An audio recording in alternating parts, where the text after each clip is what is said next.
ने जो बात कही उसी को आपने आगे बढ़ाया है। मैं आता हूँ अनिल जी आपके पास। एक बात तो है कि 1977 की तरह अब विपक्ष को पहली बार महसूस हो रहा है कि ये अस्तित्व की लड़ाई है। अगर अभी नहीं जुड़ गए तो शायद हम समाप्त हो जाएंगे। 77 में कहां एक वामपंथी थे, कहां समाजवादी थे, कहां जनसंघी थे, कोई आपस में मेल नहीं था देखा जाए। और ये तीन विपरीत धाराएं आपस में मिलती हैं, जनता पार्टी का निर्माण करते हैं, ठीक है, बाद में बिखर जाती हैं, लेकिन अस्तित्व की लड़ाई थी तो एक साथ आते हैं। और जैसे जैसे इस सरकार की, चाहे ईडी हो, सीबीआई हो या बाकियों के थ्रू जो निरंकुशता बढ़ती चली जा रही है, ये इस बात की ओर संकेत करती है कि सबका नंबर आएगा, कोई नहीं बच पाएगा, सब जेल के अंदर होंगे। यही डर है जो उनको शायद साथ लेके आएगा।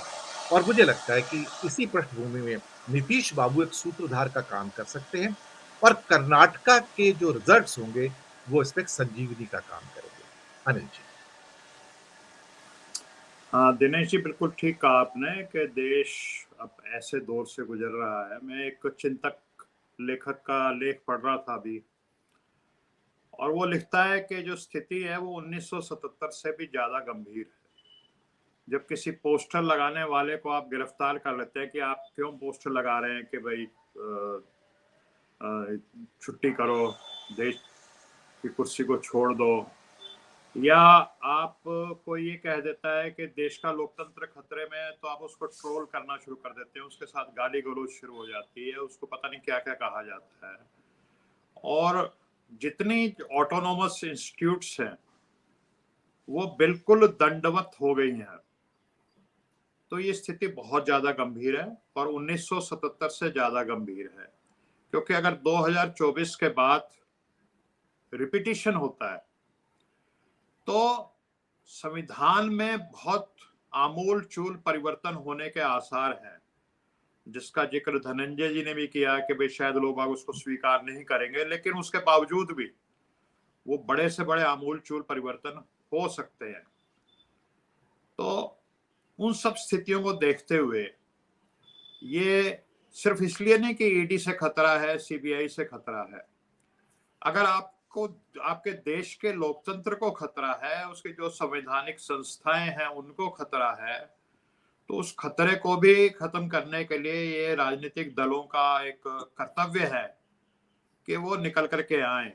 और जैसा भदौरिया साहब चले गए, वो कहते थे कि भाई हर कोई चाहता ये है कि भगत सिंह तो हो लेकिन पड़ोसी का बेटा बने, मेरा बेटा भगत सिंह ना बने या मैं भगत सिंह ना बनूं।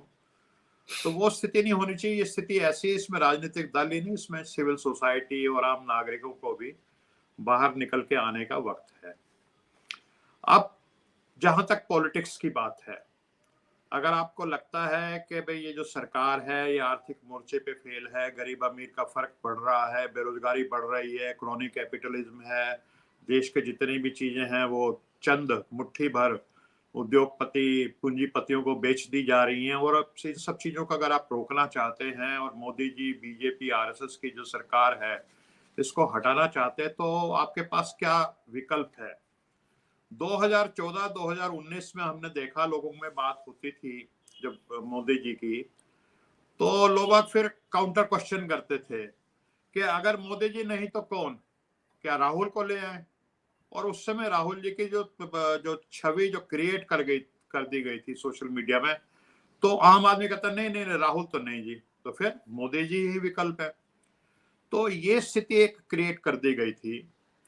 और हालांकि राहुल जी की छवि जो है पिछली पद यात्रा से काफी बेहतर हुई है, लेकिन कुल मिलाकर के बात ये आती है कि अगर मोदी जी का और उनके इतने बड़े तंत्र का जो रिसोर्सेज उनके पास हैं, उस रिसोर्सेज का आपको मुकाबला करना है, तो एक तो विपक्षी एकता बहुत जरूरी है।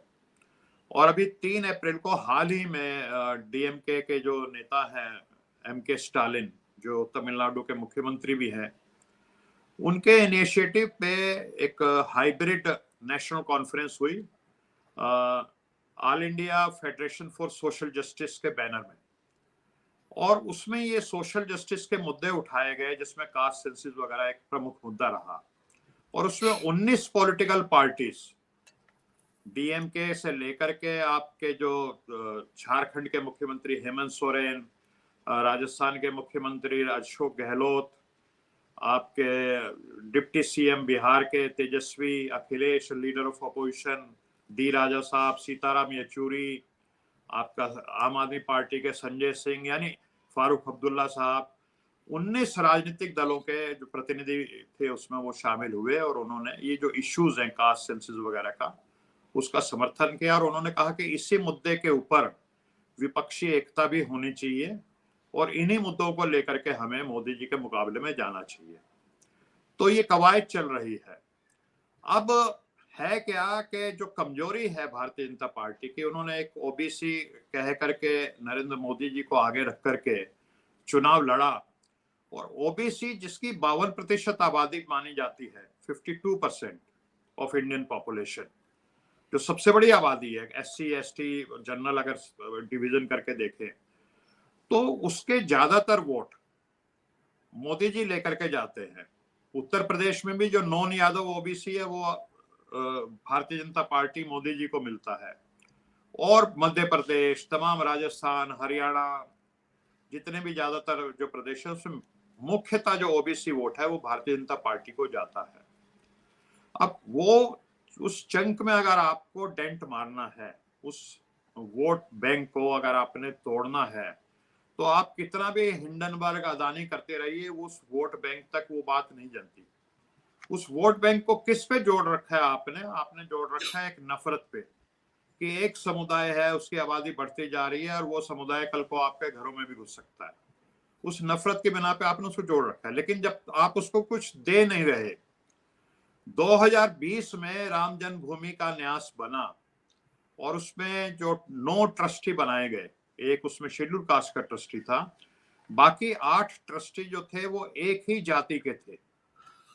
तो भारतीय जनता पार्टी के जो बड़े ओबीसी नेता कल्याण सिंह जी, जिनकी सरकार चली गई थी राम मंदिर के मुद्दे पे, उमा भारती जी जो बहुत जोर शोर से राम मंदिर का आंदोलन में आगे रहती थी, और विनय कटियार जैसे जी भी बहुत लोग थे जो ओबीसी से संबंधित थे और इस आंदोलन में बढ़ चढ़ के हिस्सा लेते थे। तो उन्होंने ऑन रिकॉर्ड प्रेस स्टेटमेंट दी, कल्याण सिंह जी ने और उमा भारती ने, कि क्या इसमें कोई ओबीसी का व्यक्ति नहीं होना चाहिए था? क्या ओबीसी राम भक्त नहीं है? तो स्थिति ये है कि एक सिंबॉलिक, जिसको कहते हैं सांकेतिक व्यक्ति ओबीसी का भारतीय जनता पार्टी आरएसएस ने जो सरकार बनाई उसमें आगे रख दिया। लेकिन जो ओबीसी के जो सत्ता में जो भागीदारी की बात है कि सरकार में उनको भी कुछ मिले, वो हो नहीं रहा। आप अगर उत्तर प्रदेश में देखें तो जिस तरह के डीएम बन रहे हैं, तमाम डीएम जो हैं वो कौन बन रहे हैं, आप उनका जाति उठा के देख लीजिए। जो थानेदार बन रहे हैं वो कौन बन रहे हैं, सेक्रेटरीज कौन है, वाइस चांसलर कौन है, प्रोफेसर्स कौन है। और अगर आप केंद्रीय सरकार के भी जाएं तो 89 जो सेक्रेटरी हैं उनमें एक भी ओबीसी का नहीं है। जो 89 सेक्रेटरी गवर्नमेंट ऑफ इंडिया के हैं। तो ये सब चीजें जब ओबीसी के सामने लाई जाती हैं तब ओबीसी कहीं टूटता नजर आता है। अगर आप सिर्फ अडानी हिंडनबर्ग का नाम लेते रहेंगे तो वो फिर ओबीसी को समझ में नहीं आता। वो कहता ठीक है, जय श्री राम, हिंदू धर्म ही बहुत बढ़िया है, और वो उसी के साथ रहना पसंद करता है। जब उनको रियलाइजेशन होता है, कोर्ट में बहुत सारी ओबीसी कल्याण की योजनाएं जो कोर्ट ने लंबित कर दी हैं, सस्पेंड कर दी है, कि भाई आंकड़े लेकर के आओ, कास्ट सेंसस के आंकड़े तो है ही नहीं, हम कैसे लागू करने के लिए अलाउ कर दें इनको। और कास्ट सेंसस ये सरकार करा नहीं पा रही। तो सिर्फ सांकेतिक प्रधानमंत्री बनाने से बात नहीं बनती। सांकेतिक तो राष्ट्रपति भी एक अबुल कलाम साहब बनाए थे भारतीय जनता पार्टी के समय में, लेकिन क्या उससे मुस्लिम्स की हालत सुधर गई? क्या नहीं सुधरी? तो मेरा कहने का तात्पर्य यह है कि नीतीश कुमार एक वो व्यक्ति हैं जो लोहियावादी बैकग्राउंड से आते हैं, जो सोशल जस्टिस की बात करते हैं, और सोशल जस्टिस में मतलब सिर्फ वो ओबीसी की बात नहीं करते। जैसे एक थीसिस होता है, एक एंटीथीसिस होता है, एक सिंथेसिस होता है। तो वो सबको साथ लेकर के बिहार में जो तमाम वर्ग हैं, चाहे वो सवर्ण वर्ग हो, चाहे ओबीसी हो, चाहे दलित हो, चाहे महिलाएं हो। अब नेहा जी और धनंजय जी दोनों बिहार से हैं। महिलाओं के लिए नीतीश जी ने कितना कुछ किया है। उनको पंचायत में 50% आरक्षण दे दिया। उनकी शिक्षा के लिए साइकिल और स्कूल जाने के लिए जो सुविधाएं और तमाम सुविधाएं महिलाओं को उन्होंने दी। तो असली जो सामाजिक न्याय है उसको लेकर के नीतीश कुमार 2005 से लगातार जो शासन और प्रशासन दे रहे हैं, लॉ एंड ऑर्डर है, वो सब में वो उन्होंने करके दिखाया है। और एक अनुभवी और जिसको कहते हैं टाइम टेस्टेड वो एडमिनिस्ट्रेटर है। फिर आप उनकी जाति पे आ जाते हैं। चलिए, क्योंकि भारत में ये कड़वी सच्चाई है, in the end all politics is caste politics in India. ये एक सोशियोलॉजिस्ट के प्रोफेसर है सतीश पांडे जी, दिल्ली यूनिवर्सिटी के, उन्होंने लिखा अपने एक आर्टिकल में कि in India all politics is caste politics. तो जो कुर्मी वोट जो उनका है वो देश में एक बहुत बड़ी संख्या में है। वो सिर्फ बिहार तक सीमित नहीं है, उत्तर प्रदेश में बहुत बड़ी संख्या में कुर्मी है। और ऐसा भी सुनने में आ रहा है कि शायद अगर वो चुनाव जब लड़ेंगे तो फूलपुर जो उत्तर प्रदेश का क्षेत्र है जहां कभी जवाहरलाल नेहरू जी लड़ा करते थे, उस क्षेत्र से लड़ेंगे और वहां पे काफी संख्या में कुर्मी वोट भी हैं। फिर यह कुर्मी वोट जो है मध्य प्रदेश में भी है, छत्तीसगढ़ में भी है। छत्तीसगढ़ के जो मुख्यमंत्री हैं भाई वो भी एक कुर्मी है, भूपेश बघेल जी। और फिर यही वोट जो है कुर्मी से जो पटेल हैं गुजरात के और महाराष्ट्र के मराठा हैं, ये भी कहीं ना कहीं एक कुर्मी से आइडेंटिफाइड होते ही माना जाता है कि शायद ये भी कुर्मी जो है वो एक ही वो है। तो नीतीश कुमार जी की जो अपील है वो पूरे देश में एक बहुत बड़े भाग में उनकी जाति की वजह से भी जाने वाले हैं। तो ये सारे मुद्दे देखते हुए कि फिर तीसरी जो चीज उनकी जो महत्वपूर्ण है कि वो जनता दल परिवार से बिलोंग करते हैं। तो उड़ीसा के जो नवीन पटनायक हैं, जैसे जो बीजू पटनायक के सुपुत्र हैं, पुराने जनता दल परिवार के हैं, जो मतलब ना काहू से दोस्ती ना काहू से बैर, वो कहे मुझे क्या लेना, मुझे तो सिर्फ उड़ीसा से ही मतलब है। लेकिन वो भी अगर नीतीश कुमार आएंगे तो मुझे लगता है कि नवीन पटनायक भी इस मुहिम में उनके साथ जुड़ेंगे। जनता दल एस के देवेगौड़ा साहब हैं जो कर्नाटक में इस समय उनका नाम बहुत जा रहा है, उनके बेटे ज्यादा आजकल एक्टिव में राजनीति में। वो बातचीत चल रही है कि वो हरियाणा के चौटाला साहब वो अपनी पार्टी को मर्ज भी कर सकते हैं इस जनता दल पार्टी में, इस तरह की भी बात है। तो कहने का मतलब यह है कि नीतीश कुमार का साथ आना कांग्रेस के साथ, और फिर जो क्षेत्रीय दल हैं जो अदरवाइज कंफर्टेबल नहीं है कांग्रेस के साथ, जैसे आपने आम आदमी पार्टी का जिक्र किया, जैसे ममता बनर्जी हैं और तमाम बाकी तो सोशल जस्टिस के जैसे डीएमके वगैरह है, वो तो 7 लोग होंगे।